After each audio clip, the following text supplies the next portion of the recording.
Hey everybody, this is JD Gaming back today with another special opening for you guys. Today we have the OCG Korean edition of Elemental Energy, which of course for us was way back from 2005. They actually didn't have Yu-Gi-Oh! As a huge thing over in Korea at that time, and so this thing was from 2007 by that standard, but even then it's over 10 years old, which is ridiculous to think about now, because this was when like Yu-Gi-Oh! Was at its prime in my school. It was back like right before I started middle school. Like everyone was into Yu-Gi-Oh! Even the non-Yu-Gi-Oh! Loving kids nowadays, and so it was just like a really cool time for me. But we're gonna relive some of that nostalgia, get some new e-heroes in here. I think it's because of the seller I bought from that this isn't totally like shrink wrapped and everything, plus it could just be because of how old the set is. But we do have all 40, yes, 40 of these packs, so that's roughly half of them here. Let's say we'll get one more here. Yeah, that's about half of them, and we're gonna go ahead and open all these for you guys. So as usual, OCG product is very different from what we have in the TCG. So we have here no guaranteed rare per pack, which may sound terrible, but you end up with pretty much the same ratios over here. And back here, wow, so right off the bat, I wanted to get this guy so much. So this is Elemental Hero Wild Edge, obviously, but it's called Wild Jaggyman in OCG Jaggyman for, I guess, like the jagged appearance of his blade there. But man, that looks amazing and ultra rare. But I was about to say, OCG actually had the same, or rather TCG kept the same rarities as the OCG back in the Upper Deck days. And so this, we see we have, you know, the same ultra that we did before. So that's awesome. We have like Raging also, or like Familiar Possessed Ausa, whatever, how do you pronounce it? Thonian, like that scorpion thing, I forget what this is called, Blade Skater, and then like League of Uniform Nomenclature or something like that. But man, right off the bat, an ultra rare and an elemental hero nonetheless. So that is just amazing. I'm liking this already. Plus, you know, just the crazy name Jaggyman. But and as I was saying, like you're not even guaranteed any rare in here. So to get an ultra right off the bat is awesome. We have W Wing Catapult, Oja Magic, and a rare. That's cool. We have I think this is Silva. Yeah, this is Silva of the Dark World. We have Beige and another Blade Skater. So we'll just put the rares here. We'll put the ultras here. I don't believe they had secrets at this time, but they did have ultimates, which would be very nice to pull. But I think it's really cool that we have the same rarities for this set, because then, as an example, like you could get a Pot of Avarice Super, just like you would in the TCG. Nowadays, you know, that would have easily been upgraded to a secret rare status. So no rare here, as we could see. I think Featherwind ended up getting an upgrade to rare in either the Duelist pack, or it might have been Elemental Energy, don't remember. But we have like the Boss Rush, and then we have Oxygeddon, and we have Scar, and Zur, I believe. So still really cool iconic cards in here. I'm going to speed up just a tad here until we get something interesting, because, you know, this is a lot of packs to open. And let's see, level modulation, we have Brawn, which is cool. And then this is like Nano Breaker, V Tiger Jet, and then like Reborn Zombie. So that's pretty cool to see some of those. I'm getting thrown off by these pack wrappers here. I like keeping them just because, I don't know, it's just something about the nostalgia with it. It's such an old set anyway, I might as well keep them, especially because I have them. So that's why I do that. We have Hydrogeddon, which was really cool back in the day. Branch, Thonian Polymer, and then we have Familiar Possessed Wind, and we have, or Win, and then we have VW Tiger Catapult, which is still a cool card, even though it was common. And I don't know if you can see kind of from the glare here, but these OCG cards are very similar to the Euro prints, or non-North American versions, if you will. Essentially, they have a nice glossy coating on them, and so everything feels and looks really, really nice. We have another one of these guys, Infernal Incinerator, that's its name. Then we have Bonding H2O, Rollout with an exclamation point, Blazing Hita, or Familiar Possessed Hita, and then another Blade Skater. That seems to be coming up a lot, but I was thinking, does it have decent stats? Nope, it totally doesn't. But it is a material for the Etoile Cyber, so hopefully we can get that. The reason I cut so shallow there is because I felt the cards were back there. I probably should have just moved them, but whatever, you know, as long as you don't hit it. So we have Wild Heart, which is called Wild Man, and we have what was this called? This is Lightning, Dark World Lightning. We have Level Limit Area A, the one that changes level 3s to attack, or level 3s or lower, and then we have Area, Familiar Possessed, and Zur. So far, just a couple rares. And you can see here, like, a lot of packs you don't get rares, and you might be thinking, well, this is ridiculous. Well, what if I told you North American packs cost $3.99 retail, and OCG packs cost 50 cents. So, yeah, think about that and how many packs you can get for the same amount, right? So we have Etoile Cyber, we have Oja Muscle, Uniform Nomenclature Area, and another VW Tiger Catapult. So in a box of these, this thing, if you buy in Korea, at the time it was made, would have been just under $20, so about $19.50. And so if you have it that way, you know, you're not spending much at all for 40 packs. We have a Thonian Blast, and then another set of overlapping cards. The nice thing with the older sets, I think, is that they have a lot more cards in them a lot of the time. I don't recall how large this set was, but if memory serves me right, it's fairly large here. We have Weed Out. I just like all the little monsters they put in here. They have like Karate Man, Injection Fairy Lily, Gyakugiri Panda, probably Sonic Ducks on here, so that's already a winner in artwork. And so the variety is increased by having just a lot of cards in the set. And on top of that, we have, again, the variable pulls for foils like Ultimate Rares, which make things really nice. We have, I think this is Simultaneous Loss. And that makes, I believe, after battle or something, both players have to, or maybe instantly, just as a chainable trap, both players send the top card of their deck to the grave. Something like that. These two are coming up a lot, and then we got this looks like the same pack as earlier, but I don't know. I don't quite recall exactly the structure. It felt very familiar to me. But it'd be really cool if we could pull a Shining Flare Wingman. Doesn't matter the rarity. Ulti would be really, really nice. I remember way back in the day actually having an ultimate rare, and then one of my friends particularly liked collecting them. I was just like, I mean, they're cool, but they're, you know, whatever. It's like way back in the day, I didn't appreciate them. And so I actually just was willing to trade for a bunch of other non-ulti heroes just to increase collection sake. Yeah, this is like in the last slot, like every single time, you know. At least every time it shows up, it's been like that. And it's interesting to see here that in the Korean OCG, at least, they named the sets differently. Instead of calling it elemental energy, they actually translated it to elemental energy in that language. So that's pretty interesting. Lots of overlap here, but we're getting through just fine. Oh no, did I pull the one foil in the entire half box? Come on, we gotta have a super at least, right? Another Simultaneous Loss. Maybe the set isn't as large as I remember. Nonetheless, I don't know. I don't know what to say, guys. I'm just waiting for something cool. Another Thonian Blast. I just think it's kind of weird that we've gone from lots of commons, couple rares, duplicates, and then like boom. Or rather, we started off boom, and then, you know, things went downhill from there. Let's see, another Reborn Zombie, Oja Magic. This is like Dark Deal. I remember misreading this card, and I used to think, oh wow, you get to like make your opponent's card turn into discard a card from their hand. That's insane. And then I realized, wait a second, it's for Dark Worlds, and so it actually makes you discard so that you trigger their effects, but it's your opponent's card effect that does that. Which I guess isn't bad. Hero Berry, I remember this card was pretty interesting. I remember running it way back when I was a scrub. But we're roughly halfway done. And to be completely honest, let's not sugarcoat this. I am a bit disappointed with this half of the box. Let's see if we can redeem ourselves with the second half, shall we?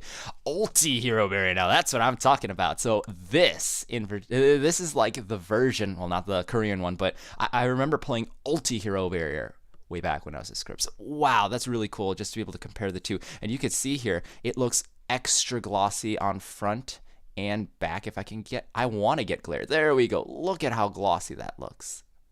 And you can actually see the imprint of the Ultimate Rares as we did back in the day for TCG as well. So that's really quite nice there. We'll put that here.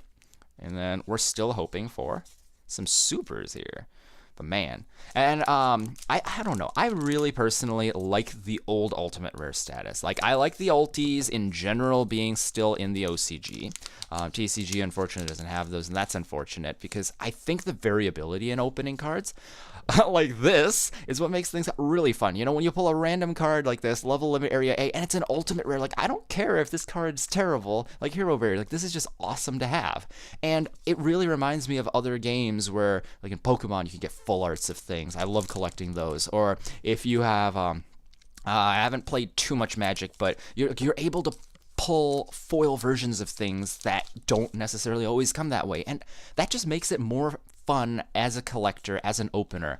And wow, we have Edgeman, which is Blade Edge, and you can see here, like, it's just so much more nostalgic seeing the same rarities that I got used to way back. It was 5th grade for me, so like, you know, a lot of you guys obviously were at different ages. Some were a lot older, some were a lot younger. Some of you guys didn't even exist back then, maybe because, you know, that was, again, a little over 10 years ago now, going on the 11th. But man, I mean, this is insane. We have here, ooh, a water dragon. That looks very nice. It looks kind of like a promo in terms of how dark that looks, but I do like that. Maybe the vanillas end up going into the last slot. That's what I'm noticing. They kind of throw them in at the end. OCG might be doing something like that. I honestly don't have a clue. But yeah, this second half is just amazing so far. I'm really liking this. We have Brawn. Can we pull another elemental hero? It can be Tempest. It can be Rampart Blaster. I just want a hero. I mean, we already get to see Shining Flare on every pack. We have BES Tetran, I believe this one is. So that's pretty cool. There are all of our supers. It's like you're always afraid of getting scaled with unsealed product like this until you start pulling some good stuff. Or you end up not pulling good stuff and then boo-hoo, you actually have been scaled.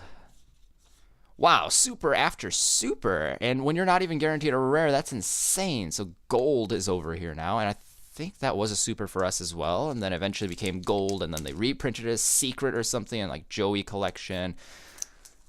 Man, good times with these cards. We have here another Wild Heart, a level A.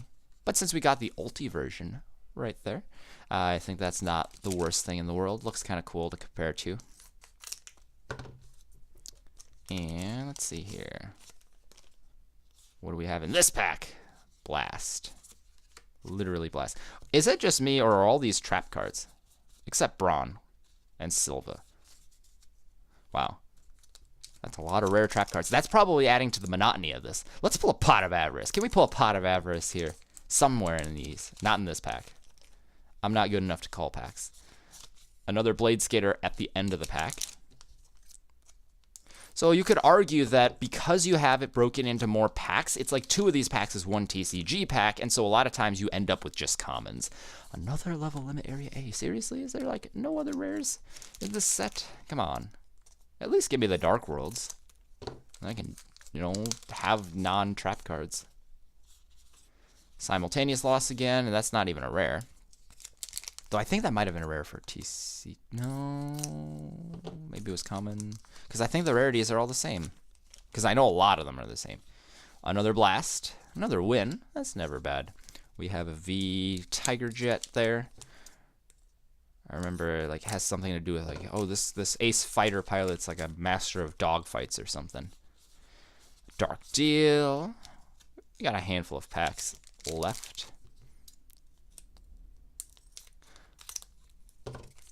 And what do we have this time? Forces of Darkness or something? Something along those lines. That honestly could have been a pack name. It wasn't, but I think it would have been cool as a pack name. At least in the old school days. Another Hero Barrier. So now we got our playset of those, including the ulti. Let's pull an ulti hero. Can we do that? Or an ulti Avarice, or just an ulti version of a super. The fact that you could pull any foil or any rare as an ulti was really cool back in the day. uniform nomenclature. And it's like this set doesn't even have the Ojama cards. Those are from like Invasion of Chaos for black and yellow, and then we had like Dark Crisis had green, so I can't even get all the Ojamas in this set, which is kind of lame. Arm Changer, that's interesting. I remember playing a Power Tool traditional deck back in the day when I first got into Synchros. It's what kind of brought me back into the game. Really playing it besides Elemental Heroes. And Arm Changer was interesting because it lets you retrieve all your forbidden cards. We have Non-Fusionary. I remember when this card was temporarily expensive for Shaddoll era. And I remember way back in the day, it ended up being like, oh no, I don't want to get hit by this card because then I can't fusion summon my E-Heroes. Thonian Alliance. Come on here. We have one pack. Can we pull more than one Ultra? Or is this it? I thought you get 2 Ultras per set. But then again, I don't know about OCG 2007 ratios here. Infernal Incinerator. Oja Muscle. We'll wait on this one. It's not an ulti. Oh, wait, it could be an ulti, actually. We have Scar and the Catapult and Feather Shot. We at least got a rare, and it's a new one to boot. But yeah, kind of a backwards pack opening here. So just going through here, you could see we got 2 monsters and then a bunch of 2 monsters, 3 spells, a bunch of traps, and they're like so repetitive. Blah. And then we have the super rares. These are quite nice. I mean, you can't be mad with these 2 right here, right? We have Water Dragon, Gold, and Tetran as well for BES, which are, of course, based on Konami's Gradius series, so that's really cool. We have the Edgeman and Jaggyman, which I think still look quite nice. And I believe it was like Duelist Pack 3 for Jaden or something, Jaden 3. They had the rare reprint of Wild Edge in the TCG, and they accidentally translated Blade Edge as material on the description box to Edgeman. That's because Edgeman is Blade Edge's actual name here in the OCG. And although they're not the most competitive cards in the world, we still do have some really nice looking ultimate rares here. Just look at the texture on that. Like that looks awesome. And I don't know. This is really something I miss from back in the day. I remember it was old Beckett Yu-Gi-Oh! Looking through those magazines, and I saw an ultimate rare version of Spirit Barrier when I owned a rare, and I thought it was a misprint that I had. I got so excited because back in the day, you didn't even have internet with tons of Yu-Gi-Oh! Information. Like, Wikia probably wasn't even a thing. Yu-Gi tubing was unheard of at the time. Like, it was print magazines and what you got from the show. And seeing Ultimate Rares as an alternate rarity for things was just really, really cool. And I really miss being able to pull, the different kinds of cards from here. But that's everything for this opening. Let me know what you guys think about this set from OCG or way back from TCG back in the day. The opening itself this time around, I don't know. I think it ended up being okay. We got some good stuff. Maybe not the best order of things, but hey, what are you going to do? It's a random assortment of cards here. No ratios or any numbers or anything are guaranteed, of course. And yeah. If you'd like to see any more of this stuff, then give it a like, and then I'll have more of an idea of the interest here. But regardless of what you guys end up doing, honestly, I'll just open what I open, and I'll share it here so those of you who want to see it can. So thanks, guys. This is JD Gaming. Hope you guys enjoyed, and I'll see you guys next time. Oh, and I just noticed that the Thonian archetype in OCG is straight up just called Hell. That's the end of this video, but if you enjoyed it, I encourage you guys to leave a like and share it so we could spread the video to as many other people who may enjoy the content as well. If you like this series, you can see more of it by clicking the video annotation on the right, or you can click the one on the left to see the last video I did. And if you really enjoyed what you saw today, then I invite you guys to subscribe to JD Gaming to see more Yu-Gi-Oh! Updates. Thanks guys, this is JD Gaming, hope you guys enjoyed as always, and I'll see you guys next time.